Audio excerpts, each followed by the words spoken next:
severe impact of the abrupt cancellation and the freeze of US funding and the sudden termination of contracts with the key implementing partners. These partners have long supplemented Uganda's health budget and played a critical role in delivering life-saving services. The resulting service vacuum has and will put the lives of people living with HIV, pregnant mothers, children, and other vulnerable populations at immediate risk. Additionally, the abrupt and unplanned phase-out of standalone HIV and TB clinics and ART facilities, if done without sufficient involvement of affected populations and without addressing systemic barriers to care, poses a serious threat to service quality, exacerbating stigma, deepening the deficits in retention in care, and further impacting negatively Uganda's overall progress in the HIV and TB, malaria, and other disease responses.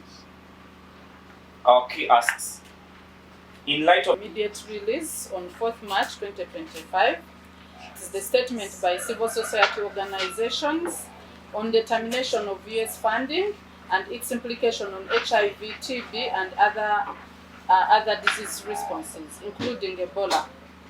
We, the civil society organizations working on health, human rights, and social justice, together working with people living with HIV and those affected by HIV in Uganda, TB, and other diseases, including malaria, we recognize and commend the government of Uganda through the Ministry of Health, Uganda AIDS Commission, and other line ministries for the ongoing commitment to improve health care access, equity, and quality.